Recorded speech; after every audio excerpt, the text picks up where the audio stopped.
Are you ready to change your habits, sculpt your destiny, and light up your path to greatness?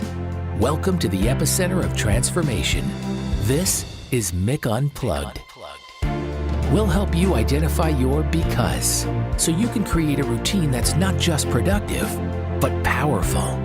You'll embrace the art of evolution, adapt strategies to stay ahead of the game, and take a step toward the extraordinary. So let's unleash your potential. Now, here's Mick. All right, everybody, welcome to this dynamic episode of Mick Unplugged, where we are getting unplugged today with one of the people that has inspired me from afar for a very long time. And I am truly honored to be face to face with him virtually, even though we only live like 15 seconds apart from each other. So honored to be here with the man, the myth, the legend, Mr. Marques Ogden. Marques, welcome to the show, my man. I'm doing well, my friend. How you doing today, Mick? I'm doing great. So want to get into it. You have an amazing story. You have an amazing journey. And when I talk about being inspired by you, this is why. You always figure it out. You always figure it out. And this is what I love. So for everyone listening, or if you're watching, every day is never beautiful, right? Every day is not going to be perfect, but it's that drive. And we talk about being powered and fueled by our because, right? It's that thing. And Marques Ogden is the epitome of that thing. So Marques, I would love for you to take it wherever you want to go, as transparent as you want to be with your journey. But when I talk about inspiration and when I talk about you're going to get your butt knocked down, what you do next defines who you are. Mr. Marques Ogden, ladies and gentlemen. Appreciate you, Mick. So I'm from Washington, D.C. I live in Fuquay Green, North Carolina. Not that far from you. You're over in Wake Forest. I'm about 20 minutes, half an hour outside of Raleigh, North Carolina. I went to Howard University. I was very fortunate. I played in the National Football League for about 6 years. That was fantastic. Played for some great coaches, Jack Del Rio, Ryan Billick, Mike Mularkey, Jeff Fisher. Played with some great teammates, my brother, Ray Lewis, Ed Reed. And you're 100% right, Mick. Everybody that I played with, played against, or was coached by or coached against has that mentality of resiliency. When you get knocked down, you got to get up, you got to figure it out, you got to move forward. You have a great relationship with Les Brown. That is the epitome of Les Brown. Knocked down, got up, used his story of getting up to help others. And that's what you're doing in your speaking. That's what I'm doing in my speaking. So after my NFL career, I struggled immensely with what to do next. I got hooked on alcohol, got hooked on narcotics, painkillers to feel better. I was literally I had a huge hole. I had a huge void in my life. Football was about 15 years plus of my life. And I didn't have it anymore. It was gone. So I had to figure out what to do next. And so finally, I put down the alcohol, the painkillers, and I started Caden Premier Enterprises. We became the largest African-American owned subcontracting company in the area of site work, grading, utilities, development in Baltimore City and the state of Maryland. But unfortunately, right, Mick, as the company grew, my bravado, my sense of thinking I was better than everybody else grew. My sense of thinking I was always right, no matter what, under no circumstance would I ever wrong, grew. And I would basically push out my best employees. I pushed away my best leaders. That, along with a job that I did for a construction client, and that job cost me about $3 million over budget. Finished the job, because when I start something, I finish it. But unfortunately, right, Mick, when I finished it, I was denied my change order by the developer and the contractor, sent me into Chapter 7 complete bankruptcy. Home foreclosed on in a matter of days.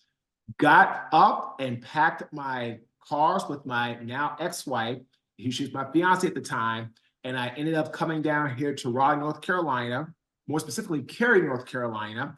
And by the time we got here, after moving in, paying our rent for our place we lived in, and all the movers, everything we did to get to this location, $400 to my name. That's it. 400 bucks. Boom. No credit cards, no savings, nothing to fall back on. No 401k, zero, nothing but $400. Both cars were repossessed in the same day. Without the NFL, which everybody now knows is the NFL trust, through the Player Care Foundation. That program started January of 2013. I filed bankruptcy in April of 2013. So without that program being there, I would have gone homeless. God put that program in. I tell everybody, I think about for me, because if I'd have gone bankrupt a year before that, we would have gone homeless. So the Gene Upshaw Trust Fund kept us from going homeless, but I didn't really have any money. I had a job at Merrill Lynch, was not focusing on doing my actual craft of working and developing myself, and I got fired from Merrill Lynch. All my fault. The next day, I went to a construction company, got a job in their sales store, selling things. They gave me a company truck, gave me a company phone, gave me a laptop, gave me $1,000 cash. I was rolling. But you know what, Mick? I still hadn't learned. Because when my ex asked me, do you have a contract? I said, what do I need a contract for? He gave me a truck, phone, laptop, paid me cash. Why would he fire me? 5 days later, he fires me. Gone. And from there, Mick, I said, what can I do? I started becoming a businessman. I started teaching football to kids. I became a birthday party clown playing football with kids at birthday parties. And that wasn't paying enough of the bills. So I took a job. One of my clients owned a janitorial business in downtown Raleigh. And she said, Marques, if you know anybody that wants to work, please let me know. I said, well, what do they have to do? Because I was putting in applications, but it was delayed, or I'm overqualified, or I can't start for 2 months and I need a job now. Right. I said, well, when can they start? She said, they can start on Monday. What does it pay? She says, $8 an hour. I said, I'll take it. She said, Marques, the best I can pay you is $8.25. And I took it. And I worked for $8.25 an hour in downtown Raleigh from 10 p.m. until 5 a.m. And what really woke me up, Mick, was my rock bottom moment. One of my favorite authors is J.K. Rowling, who wrote Harry Potter in her car. Mm-hmm. And nobody thought she would have success. Just like it took Dr. Seuss 128 publishers to get his book published, which became a household name.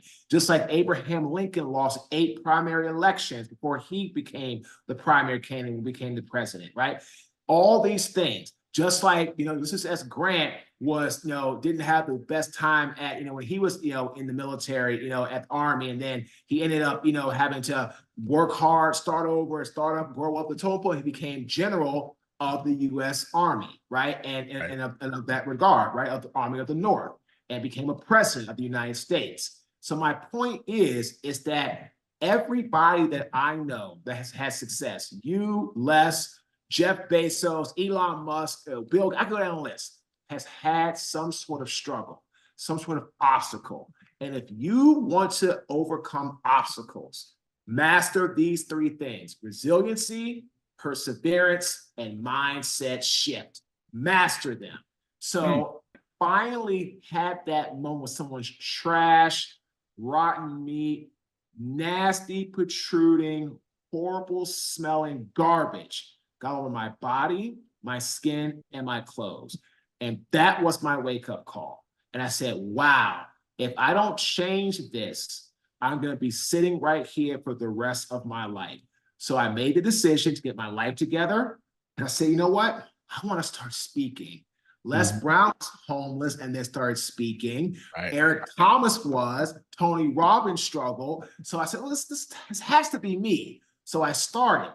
But like how you get coached by Les and have an accountability partner in Les, I didn't have a coach. I didn't have an accountability partner. So I went nowhere fast.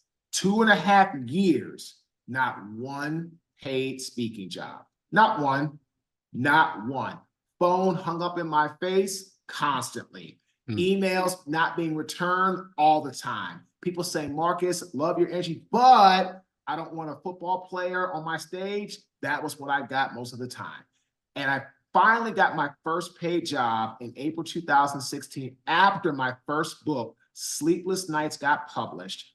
Got coached in 2018, learned how to bring more value than I was charging monetarily.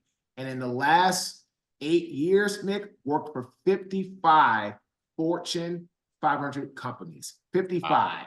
Again, Bank of America, Merrill Lynch, Equitable, worked for Home Depot, worked for New York Life, MetLife, Liberty Mutual Insurance, Mutual of Omaha, Cisco, Siemens, NetApp, you name it. Yep. And what we really stress at our organization is being the solution to our clients' problems, whatever that may be, right? If it's mindset, if it's culture, if it's leadership, if it's how to sell, if it's how to, craft, all these things, right? That's what it's all about. So at the end of the day, what's really, really important is that anybody that's trying to move forward, they have to be willing to be coached, have to be willing to learn how to bring value to the table. And when you do that, great things happen. So again, right, Mick, been doing this now for, almost 11 years, almost 11 years. And was it easy? No. Is it easier today? Yes. Is it easy still? No. It will not be easy, because if you sit back and you get comfortable and you're like, I've made it, then you're going to start having the beginning of your demise. Like you talked about, maybe potentially working with you, with Les, always wanting to go to the next level, always want to be around people that can do what? Push you to the next level. Amen. So that's something about me, man. And so that's my story. That's what I've had to go through. That's what I've had to deal with. And now here we are today, helping clients do speaking, coaching, consulting, a brand ambassador, work with organizations and structure, and really help people in that regard. And oh, by the way, he also has the #1 podcast in the country. Let's not overlook that. One of the podcasts that I listen to on the regular, Get Authentic with Marques Ogden. Love it. Love it. So Marques, you said a couple of things that I really want to unpack and go deeper in, because, my revolution on getting people to be fueled by their because and thinking about their because is this. I love Simon Sinek, and I love the book Start With Why, right? But for me, there's a deeper push. If why is the question, because is the answer, or because is the reason, right? And you brought up something that I talk about all day, every day, which is the mindset shift, right?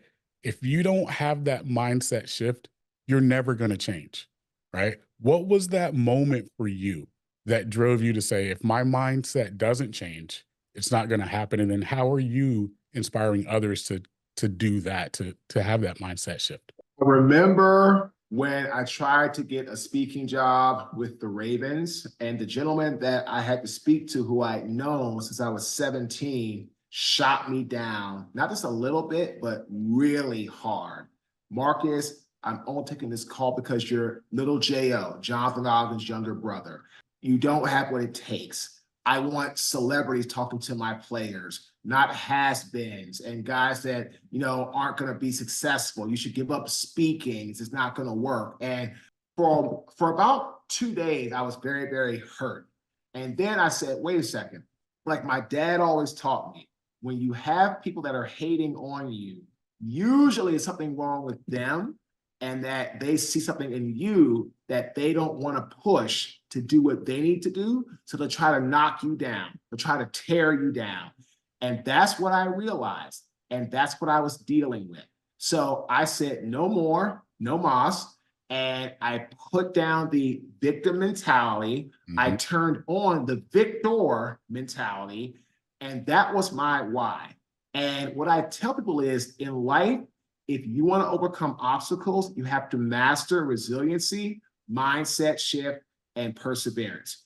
And once I was able to do that, right, that's when life got better. I filed for divorce. It'll be 2 years this July.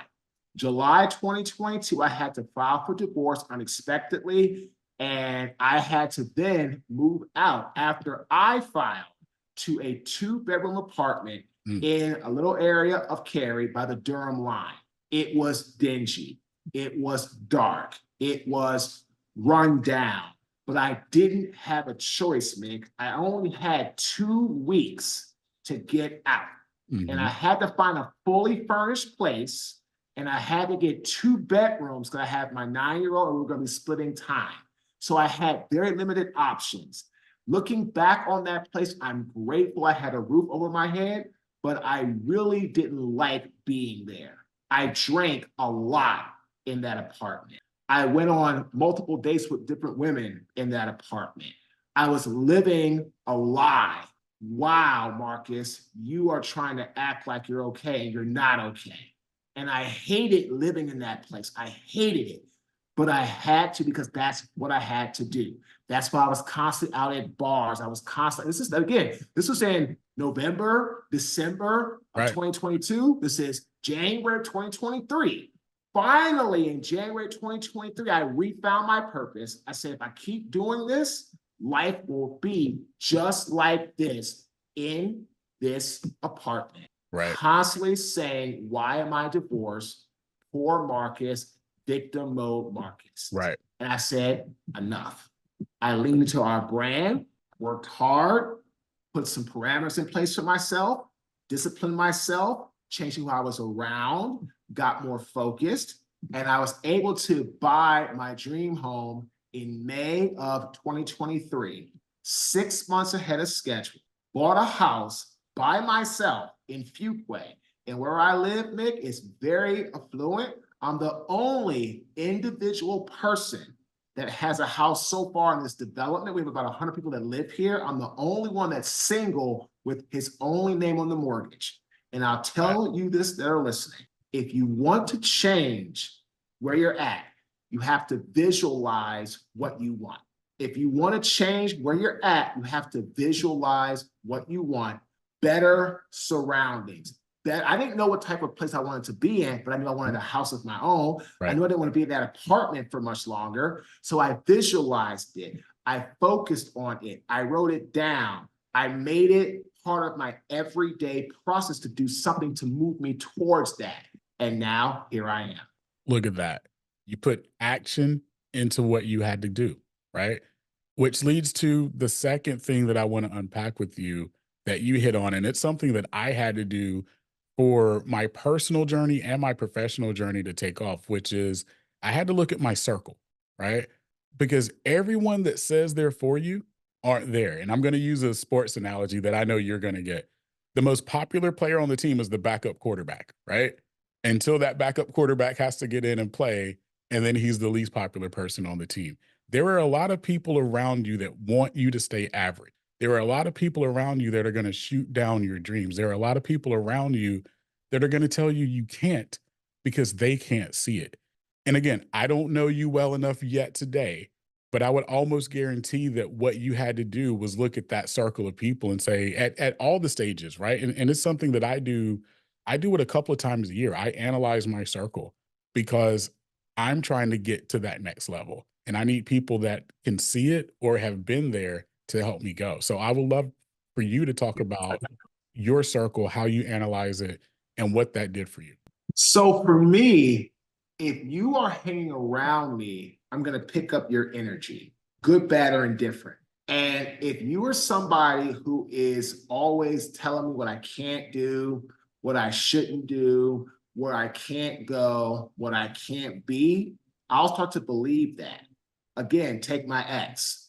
Looking at it now, I am in a much healthier environment. Even though I am single, I have my own place, I have my own things, and I do miss having someone around to be with and lean on and stuff like that. And I'm dating, but it's hard as you're trying to readjust and find yourself. But looking at it now, Mick, with her, and again, nothing wrong with her, but she's not for me, right? I mean, the toxicity, the negativity, the self-doubt, and what I really realized, right, Mick, we don't have anything in common. Whoever's in your circle has something in common.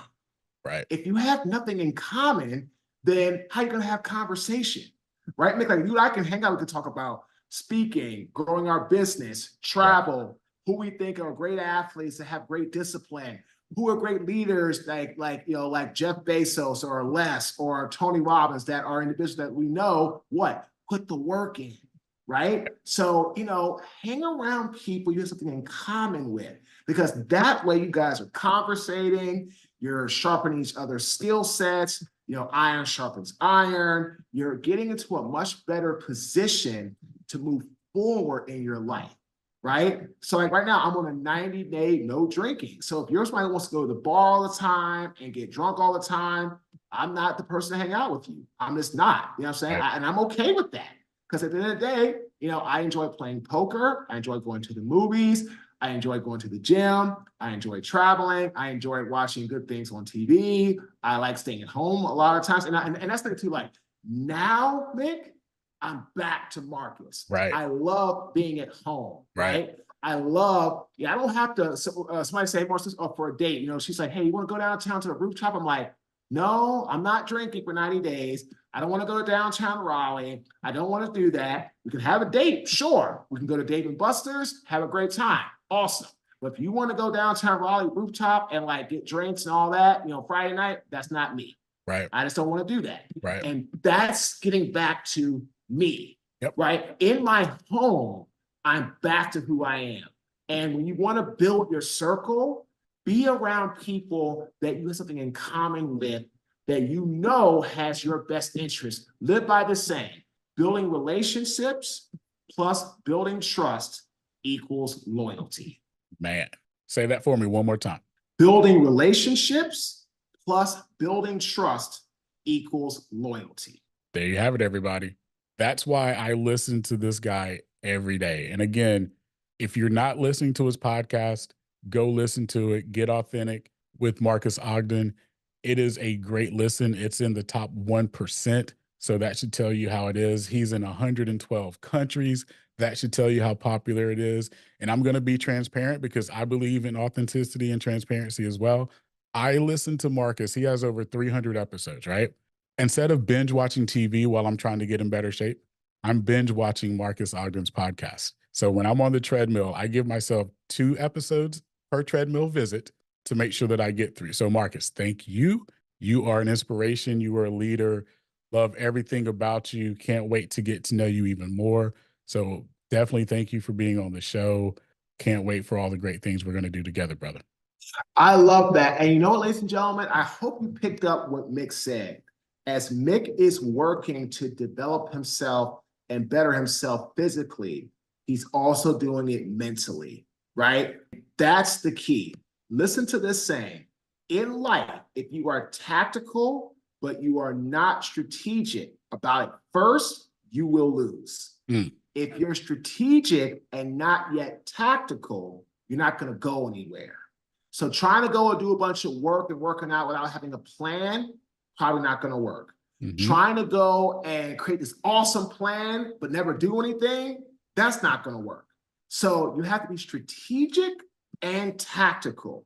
If you're not going to go in that order, something's going to get missed, or worse, nothing's ever going to start. And then what happens, you're constantly saying, wow, why am I not fulfilled? Why am I not having an awesome perspective of life? Well, because you're not either doing anything or you're doing everything wrong. Listen at that. This is why I can listen to Marques all day, every day. Again, go download the podcast. Go follow him on all social. Marques Ogden, brother, I appreciate you. I thank you. And for the listeners, as always, your because is your superpower. Unleash it. Thank you so much, man. That was awesome. Thanks for listening to Mick Unplugged. We hope this episode helps you take the next step toward the extraordinary and launches a revolution in your life. Don't forget to rate and review the podcast, and be sure to check us out on YouTube at Mick Unplugged. Remember, stay empowered, stay inspired, and stay unplugged.